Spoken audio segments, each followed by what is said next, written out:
हाय finally आम्हाला बस मिळालेली आहे। तर एक तासानंतर आम्हाला बस मिळाली, पण छान बस आहे, एसी आहे आणि प्रत्येकाला बसायला सीट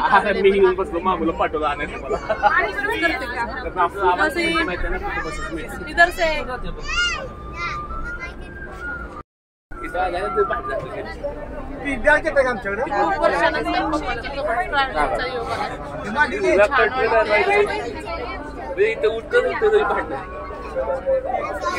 क्या हुआ कुणाला प्रचंड गर्दी आहे, बस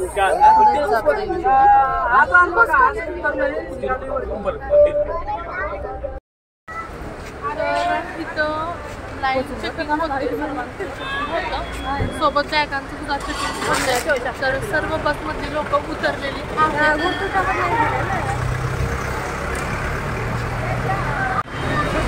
या पद्धतीने लाईन लावलेली आहे सर्व लेडीजची आणि जेंट्सची लाईन वेगळी आहे।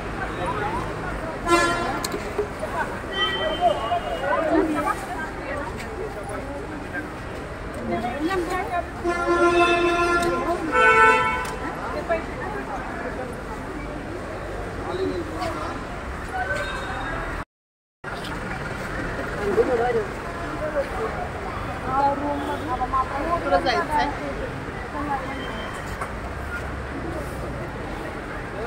नीत चोर गोविंदा गोविंदा हरि गोविंदा गोकुल नंदन गोविंदा श्रीनिवास गोविंदा श्री वेंकटेश गोविंदा श्रीनिवास गोविंदा। तर फायनली आपण फिरून आलेला तर आम्ही ज्या बसने एसी बसनं आलो त्याला पर पर्सन 110 रुपये तिकीट होती आणि जर तुम्ही लोकल बसमध्ये बसला तर तुम्हाला 90 रुपये 83 रुपये पर पर्सन असं बसचं भाडं आहे किंवा वडापासून किंवा गाडी असेल त्याचं भाडं आहे। तर आता रूमसाठी वेटिंग आहे, तर किती वेळ लागतोय बघूयात। ऑनलाईन तर शक्यच झालं नाही, पण आता इतकी मोठी रांग आहे की कमीत कमी 2 ते 3 तास रूम येण्यासाठी लागू शकतात। तर बघूया कसं होतंय।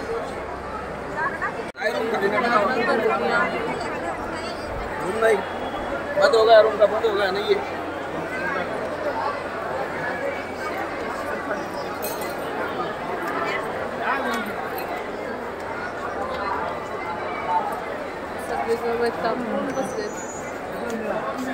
आता आपण दर्शन रांगेसाठी चाललेलो आहोत, तर आम्हाला रूम अवेलेबल झाली नाही, सोबत जे लॉकर असतात ते सुद्धा अवेलेबल झाले नाहीत। तर त्यासाठी आपण काय करायचं ते मी तुम्हाला नेक्स्ट व्हिडिओमध्ये मी तुम्हाला त्याची माहिती सांगेन काय करायला लागते ते। तर जर प्रत्येक 1 किलोमीटरवर असं पाणी वाटपाची 1 किलोमीटर सुद्धा नाही, अर्धा किलोमीटरवर पाणी वाटपाची सोय आहे। आतमध्ये फोन वगैरे काहीच अलाउड नाहीये, त्यामुळे आम्ही आता सर्व फोन एकत्र ठेवून लॉकर मध्ये ठेवणार आहोत आणि दर्शनानंतर मी तुम्हाला छोटासा व्हिडिओ बनवते। बाय, दर्शनानंतर भेटू, किती तास लागतात तेही तुम्हाला मी सांगते। मंदिराच्या आतला हा परिसर आहे। तर आमच्यातला एका व्यक्तीने मोबाईल घेऊन आला होता आणि आम्ही तेवढंच 1 मिनिटभराचं हे शूटिंग मी केले, म्हणजे माझ्या मिस्टरांनी। आमच्या सगळ्यांचे फोन तर जमाच होते। तर खूप छान असं मंदिर आहे।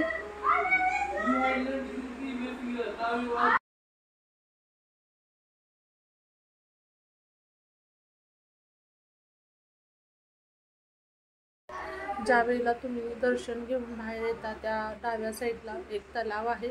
तलाव खूप सुंदर आहे, एकदम निखळ पाणी आहे। तिथं बरीच भक्त आंघोळ वगैरे करतात आणि बरेच जण हातपाय सुद्धा धुतात। तर असं म्हणतात की तिथं हातपाय धुवावे किंवा आंघोळ तरी करावी, तर ते सुद्धा तुम्ही तिथं करू शकता। हाय फ्रेंड्स, मी तुम्हाला सांगितलं होतं की आम्ही दर्शनला चाललो आहे आणि तिथं फोन वगैरे काही अलाउड नव्हते। तर दर्शनला मी 16 तारखेला 1 वाजता गेले होते आणि आम्हाला 17 तारखेला दुसऱ्या दिवशी 2 वाजेपर्यंत आम्हाला दर्शन मिळालं। म्हणजे कमीत कमी 22 ते 23 तास आम्हाला दर्शनला लागले। खूप रश होतं आम्ही कोणीही रात्रभर झोपून नाही, साहजिकच आहे. त्यामुळे प्रचंड थकलेलो. त्यानंतर मला शूटिंग करायचं काही शक्य झालं नाही आणि आमचा जो प्लॅन होता तो मग आम्ही काहीच केला नाही. आम्ही डायरेक्ट रिटर्नसाठी ट्रेनमध्ये बसलो. तर खूप रश असल्यामुळे, सुट्टीचे दिवस असल्यामुळे 2-2, 3-3 दिवससुद्धा आपल्याला दर्शनाला लागू शकतात किंवा लागलेत. सो आपण आधीच रिझर्वेशन वगैरे करून जायचं आहे.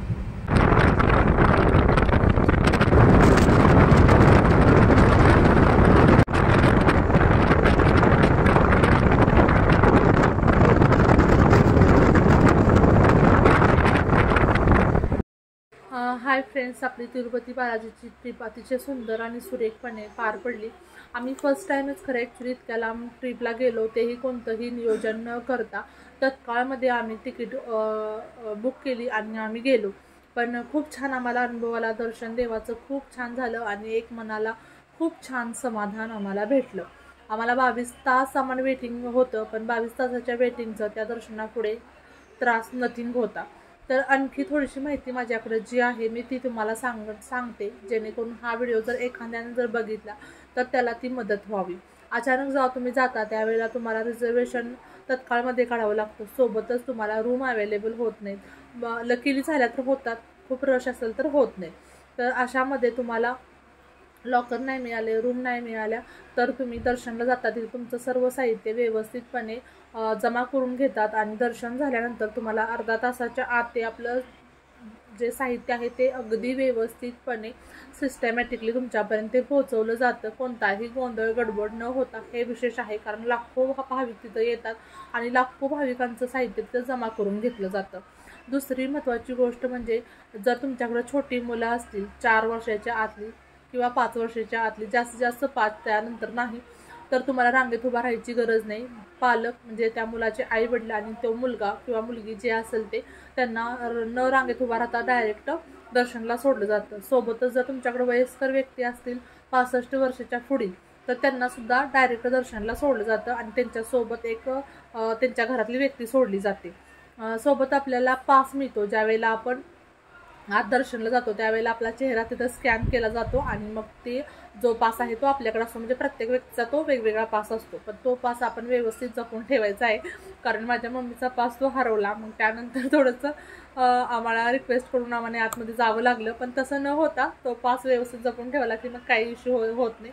आणि तुम्ही ज्या वेळेला दर्शन घेता त्यानंतर ते पास जे आहेत त्यावरती आपल्याला फ्रीमध्ये जो प्रसाद आहे, खूप छान प्रसाद आहे, त्याचा काही प्रश्नच नाही आहे. तर तो प्रसाद आपल्याला फ्रीमध्ये मिळतो. पर पर्सन 1 लाडू, म्हणजे तो लाडू खूप मोठा असतो. कमीत कमी तुम्ही 4-5 जण सहज खाऊ शकता. तर आम्हाला 10 ते 15 लाडू मिळाले, कारण आमचे जेवढे व्यक्ती होते तेवढे लाडू मिळणार होते. त्यामुळे आम्हाला फारसं काही विकत प्रसाद घ्यायची गरज पडली नाही. जर विकत घ्यायचं असेल तर ते 200 रुपये काही 250 रुपये किलो आहे. त्यामध्ये फक्त 4 लाडू बसतात. सोबतच आणखी एक माहिती अशी की समजा तुम्हाला अचानक जायचं आहे, आम्ही तत्काळमध्ये रिझर्वेशन केलं त्यामुळे आम्हाला जास्त पैसे पे करावे लागले. पण प्रत्येक महिन्याच्या 24 तारखेला, अगदी तुम्हाला 25 तारखेला जायचं आहे आणि 24 तारखेला जर तुम्ही रिझर्वेशन करायचं म्हणलं तरी सुद्धा 4 लाख रिझर्वेशन ओपन असतात. तुम्हाला रेग्युलर पैशामध्ये ते तुम्हाला मिळून जातं. तर ही काही माझ्याकडे एक्स्ट्राची माहिती होती, ती म्हणलं मी सांगावी. जर ह्यातली एखाद्याला जरी मदत झाली तरीसुद्धा खूप झालं, कारण हे देवस्थान भारतामधलं सर्वात नंबर 1 देवस्थान आहे. त्यामुळे लाखो भाविक तिथं अचानकपणे जातात, नियोजन करून जातात. जर एकाला जरी मदत झाली तरी खूप झालं. आणि मी यूट्यूबवर खूप सारे व्हिडिओ बघितलेले होते. आम्ही अचानक जाणार होतो त्यामुळे मी थोडीशी माहिती त्यामध्ये घेतली होती. तर म्हणलं चला आणखी आपण त्यामध्ये एक्स्ट्राची माहिती ॲड करू, जर एखाद्याला मदत झाली तर काय हरकत आहे. तर असे व्हिडिओ जर तुम्हाला आवडत असतील, सोबत मी रेसिपीचे व्हिडिओ तर करतच असते, तर कमेंट्स करायला मात्र विसरू नका आणि लाईक शेअर सबस्क्राईब करायलाही विसरू नका. बाय. तर मी तुम्हाला सांगितलं होतं की आम्हाला रूम अवेलेबल झाली नाही, सोबतच आम्हाला पाससुद्धा मिळाले नाही.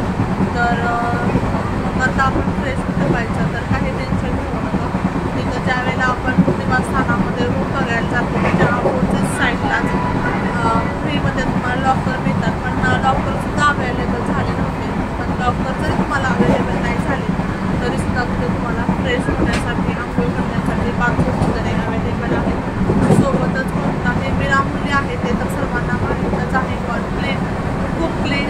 पुरुषांचे टॉयलेट बाथरूम लेडीजच्यासाठी वेगळं असं व्यवस्थित सोय केलेली आहे. सोबत दिवसभर गरम पाणी असतं, त्यामुळे तुम्ही कोणत्या जरी ऋतूमध्ये गेला तर तुम्ही गरम पाणी आंघोळीसाठी वापरू शकता.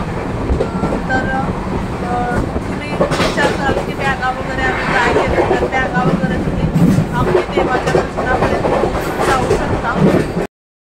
सकाळी आम्ही फ्रेश वगैरे सर्व ट्रेनमध्ये झालो आणि मग आता कोल्हापूरला जायचं, कारण की मला दिसणं आलं मला कोल्हापूरला जावंच लागतं, त्याशिवाय तुमची ही यात्रा पूर्ण होत नाही असं म्हणतात. तर मग आम्ही कोल्हापूरला उतरणार आहोत. तुम्ही मिरजमध्ये बी उतरू शकता किंवा कोल्हापूरमध्ये सुद्धा उतरू शकता, पण बेस्ट वे की तुम्ही कोल्हापूरमध्ये उतरलं की आपल्याला म्हटलं तिथून जाता येतं. तर तिथं निवासस्थान असतात, तर त्या निवासस्थानामध्ये थांबून फ्रेश वगैरे होऊन आम्ही देवीला जाणार आहोत. तर नेक्स्ट टाईम आता आपण भेटणार आहोत ते कोल्हापूरच्या मंदिरामध्ये. सोबतच आम्ही ज्या वेळेला सगळं घेतलं का? चल गाडी लगेच नाही आलं, गाडी इथंच थांबणार आहे. पण ती थोडा वेळ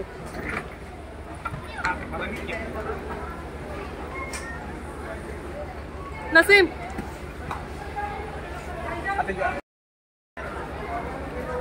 तिकडे मागायची. थांबा थांबा, ती माणसं यायला लागली. हो थांबा स्टॉप करायची. थांबा, मग त्यांचं शूटिंग करते. असं सोलू म्हणजे बोला, तो आंघोळ केलीस का?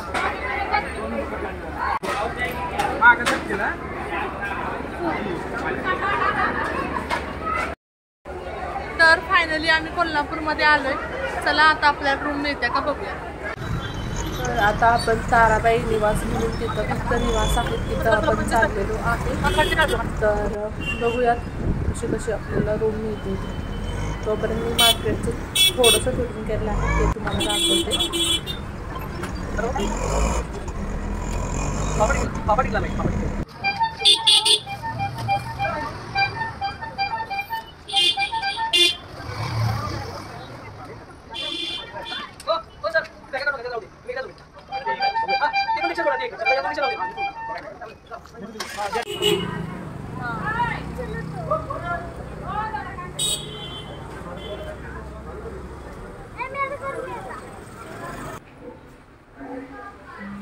फॅन आहेत 2.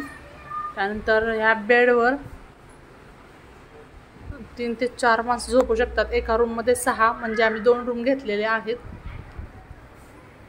आणि खाली सुद्धा असं गाद्या वगैरे आहेत झोपायला, जर माणसं जास्त असतील तर बॅगा ठेवायला असं आहे. सो बऱ्यापैकी आहे room. Not good but not bad.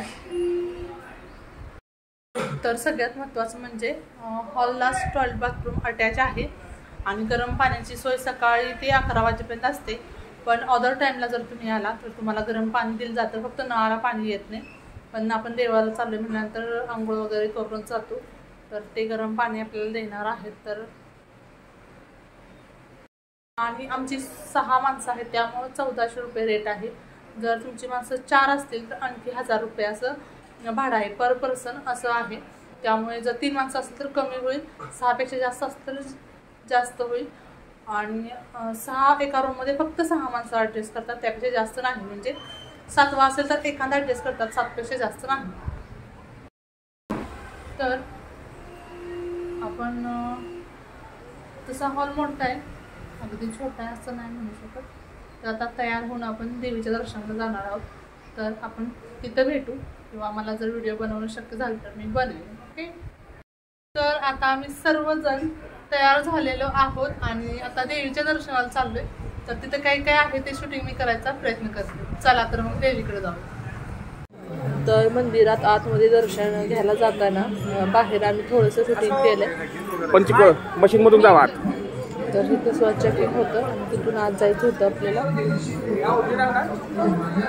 तर कोल्हापूरमध्ये आतमध्ये सुद्धा मंदिरात मोबाईल अलाउड नव्हते, पण मोबाईल आपल्या जवळच होते.